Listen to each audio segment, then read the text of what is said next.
Hey everybody, welcome to episode 63 of the HooperCast. This is another Triple R review. I realize that doesn't make sense. Lots of things in the world don't make sense. You know, birds don't make sense. To me at least. It's kind of weird that they can just glide through the air. You'd think that just that they'd weigh more and fall. You know, they'd fall to the ground faster, or they'd have to flap more. But the fact they can just kind of glide there, it's just amazing to me. It doesn't really make sense, in my opinion. Anyway, forget birds. Let's focus on the podcast. Let's focus on what really matters. This is another Triple R review from me and Sam. This time it is for the Expendables 3. Same MO. We went to Redbox and got the movie, and we got a 6-pack, and then we watched it in the HooperCast studios, and here are our thoughts on the movie. Stay tuned for more reviews, and enjoy the show. A beep!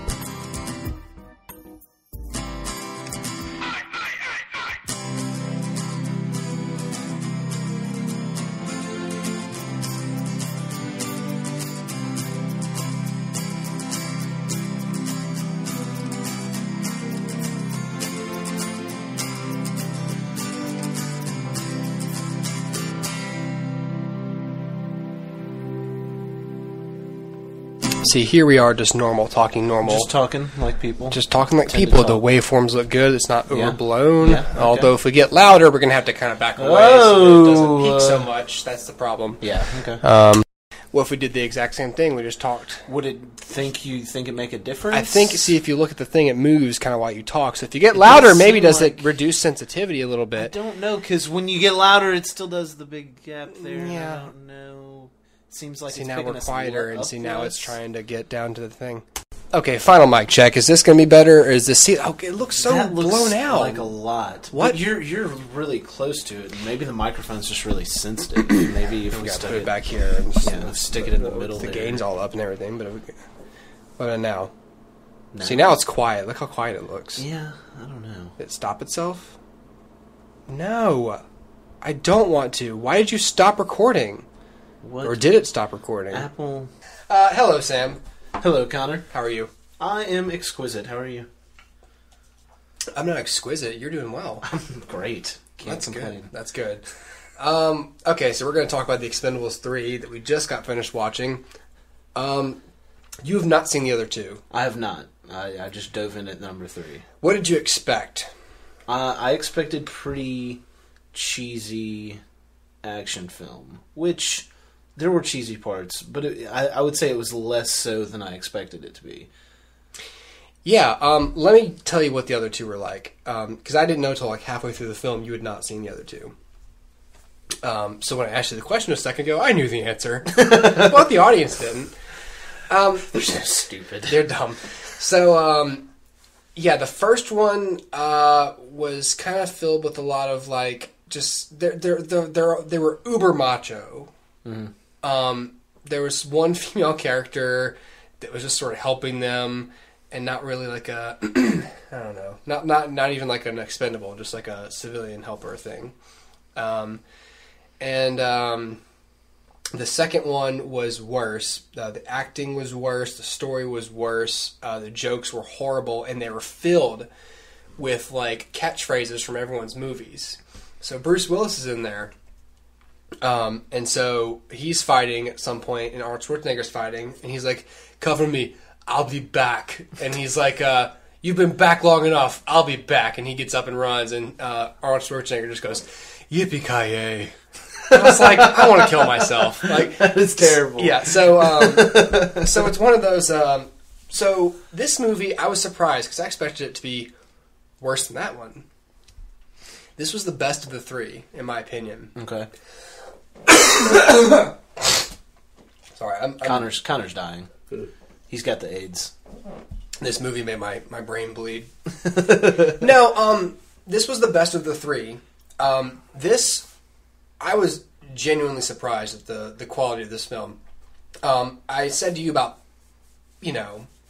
halfway through the first action sequence, this is shot better than the other two. Right. I can tell, like, this is competently shot. They actually put some, like, forethought into this. They actually blocked these scenes and worked with a stunt coordinator. Which is, I guess, not what it looked like last time. No, it just was... The first movie was really, like, hacky. The second one was just straight up bad. And this one was actually well put together.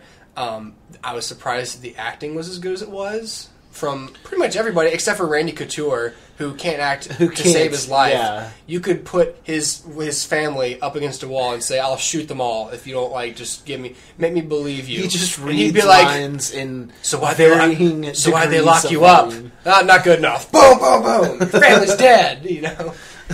It's the two worst actors in the movie are Randy Couture and Ronda Rousey. Yeah. Just maybe thought that UFC and Hollywood don't really cross paths. Not really. I'm trying to think of the last UFC fighter who, or MMA fighter who could. I mean, the last one we encountered was Jason Momoa, Conan the Barbarian. Right. We all saw how that worked out. Yeah, that was. Although he was sufficient on Game of Thrones, but he speaks another language, which really. Yeah, and now he's Aquaman. So I didn't know that. Someone likes him. Yeah, he's gonna be Aquaman. Well, I guess he's speaking another language to fish. Yeah, he's talking to fish. They don't want him to act with other people. I mean, do you agree with the acting and everything? And I do agree. I mean, I expected it, and don't get me wrong, there were plenty of cheesy parts that I had. Yeah. But and there were a few, but they weren't like cringeworthy cheesy. Like the other two had cringeworthy moments. Yeah. Like, oh, why'd you say that? Like moments, you know. But this one was like. This one had actual jokes that were funny. Yeah, the jokes were good. This one had actual characters that were good. Yeah, breaking Wesley Snipes out of the train, and then they ask him what he was locked up for, and he just tells them tax evasion. That was good. I laughed. I laughed heartily. Apparently, tax evasion is such a horrible offense in the Pan Asian wherever he was that it's worth guarding him on an armed train with a tank gun on the front of it. Which that bothered me. That they didn't. I mean, you have a high value prisoner, and that somebody's going to try and take him back, and whoa, lo and behold, helicopter full of Expendables comes up from the front. Nobody on the front on the tank cannon, and then Wesley Snipes is just going crazy after he breaks out. Nice. So he's like, "No, I'm going to use this cannon." And then his character disappears from the film because he doesn't do anything like stand out or unique after that. After he says that jingle jangle thing, and that bothers me because he's like, "Oh, do you have my gear?" And he hands him all these knives, and they're talking about him being the doc and all this stuff. Uh-huh. And, like, he sort of saves Terry Crews there. Like, he pulls out a bag of needles out of nowhere and just starts shooting him up after what's his name has shot him. But yeah. But aside from that, like, he didn't have, like, a lot. They threw some knives, like, a couple times. They didn't really have any, like, crazy. I don't know what I expected out of a knife guy, but he shot a lot of guns for a knife guy. Yeah, he did. Yeah, I kind of expected more knife play out of him. Like, I guess I don't know really what was missing from the film, and not really anything, to be honest. It was very... I mean, I like the story. All around. It actually had heart, by the way. Like, yeah. The other two had just nothing. It was just, this life isn't for everybody, and everyone growls on their lines. Everyone growls on their lines. This life isn't for you, and we're fighting the fight lines and our fight. Live long enough to see yourself become the bad guy. Yes, live long and prosper. live free or die hard. By the way, you know how they said Church isn't a problem anymore? Like Mr. Church, the Bruce Willis character? Because they fired him from the movie because he was charging too much. He was going to have to do 4 days of work, and he wanted $3 million. And Stallone was like, fuck you. And he fired him.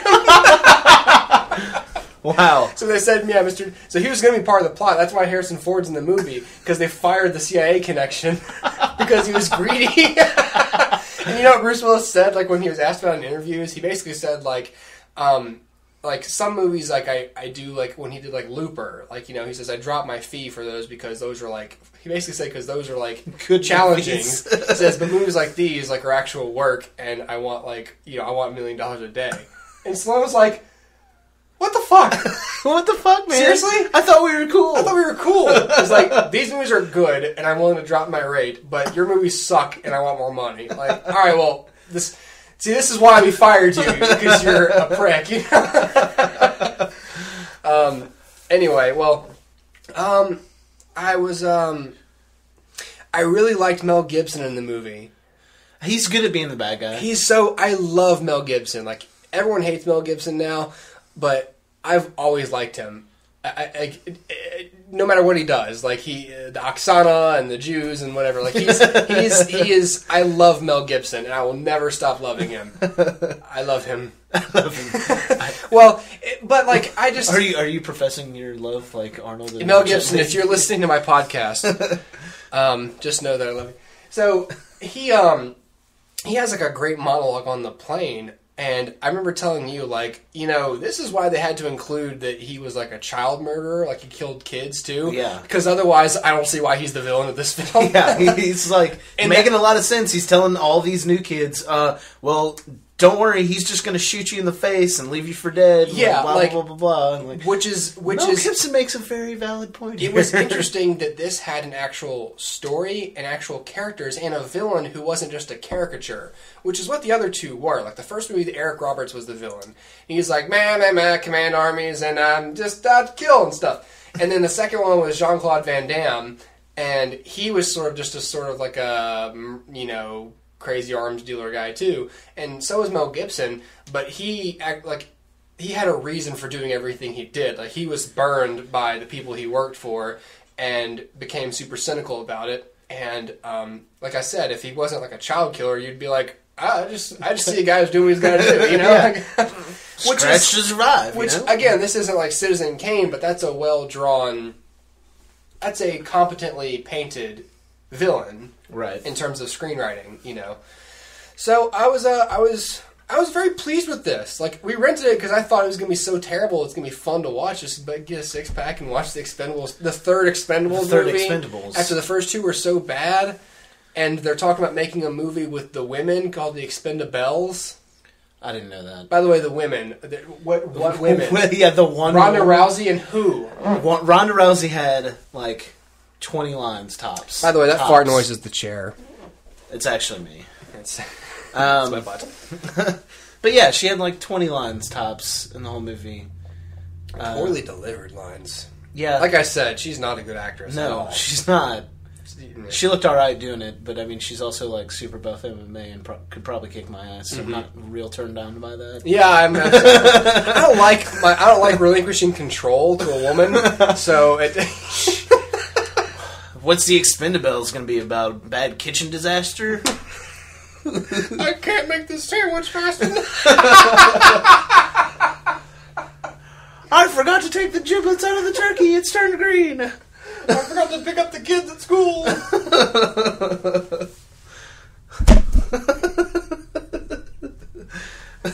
So anyway. All right, well. Now that we've alienated all the female listeners to this podcast. I've looked at the analytics on YouTube. We have like one female listener. Well, she hates us. Maybe it's Ronda Rousey. Ooh. We don't want your patronage. I don't hurt me. Yeah. Well, I don't know if they're making a fourth. By the way, what was up with Arnold Schwarzenegger and Jet Li at the end? Seriously. Okay, so Jet Li is only in there. He has less lines than Ronda Rousey does. Yeah. And then they just, I think they turned gay for each other at the end. Like, I don't know what else that was. There was a little joke where he's like, oh, you're working for Schwarzenegger now. And he's like, yeah, he pays me more money or something. And then they whisper some joke to each other and laugh. And Stallone's like, why don't you guys get a room? And then Schwarzenegger's like drunk. He's like, we don't need a room. And he sort of walks away. And Jet Li, they do that like kind of side hug thing, but Jet Li puts his actual head Snuggles down onto his chest for a second. Nuzzles into the chest of manly Arnold Schwarzenegger. And I was like, wait, are they gay? And then the scene like changes. Like, wait a second. Immediately. What's happening? Because in previous movies he wants more money because he has kids. Jet Li does? Yeah. And look, not that gay people don't have kids. But he implies he has a family to support. Is that all out the window now? Has Arnold been that family the whole time? Yeah, exactly. Like, seriously, like he's like I have a family, and so it's like, all right, well now that I'm getting paid super rich, forget my family. I've got this big Austrian man to make love to and pays me lots of money.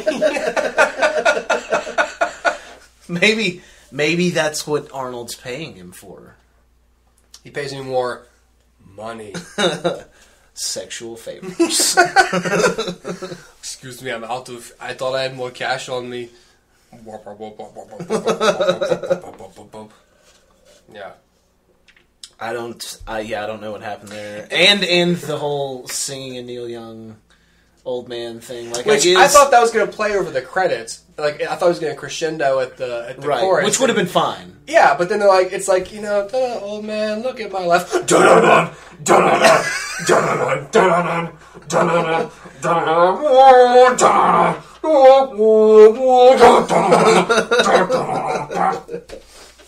So, it would have been like an actual, like, this is you would have thought to yourself, this is the ending to an Expendables movie. That's unexpected, Yeah. Very retrospective. Yeah. Oh. But this is worlds above the other two. It really is. The other two are uber masculine, like to a repulsive degree. Like, oh my god, like everyone's smoking cigars, talking about the life and and regrets and in their lives, drinking whiskey, just smoking whiskey and tattoos. In the first movie, there wasn't so much. In the first movie, Mickey Rourke is giving Arnold Schwarzenegger or Sylvester Stallone a tattoo of a raven on his back, and they're smoking cigars and talking about how he regrets not being able to save this whole like school full of kids or whatever in some other country, and how he can't sleep at night because of it, and that's why he seeks the company of these like hookers and stuff. Like it's all this inner torment, and I'm like, oh my god, like stop. This is not what I need out of my Expendables characters. You seem to be doing fine. You've made up for it by slaughtering hundreds of other people. I think you'll be okay. You're rich. This woman doesn't look intelligent, but she's certainly attractive. And if that's what you're looking for, then it's that more whatever. More power. He's like, I just wish I could have saved more. Oh my god, get over it. Who cares? You can't change it. You're supposed to be You're supposed to be a man, and I'm going to say this: if it's such an uber masculine movie, you'd think that it's like this weird little like the tortured mercenary. Like you'd think that of all people, a mercenary would know can't change it. Like I regret it, but what am I supposed to do? That's the life. That is the life. That's what we signed up for. That's what you said. One-way trip. It was a one-way trip for those people. This is a suicide mission. That's what you sign up for in the life with the missions. You're just gonna let your family walk away from me like that? You can't do that like that, man. You're gonna fill it in with these new Expendables? It's just a bunch of 60. It was. I do enjoy the 60-year-old plus voice though, because apparently when we're all 60, you go from kind of talking like this, we're talking now like this. Yeah.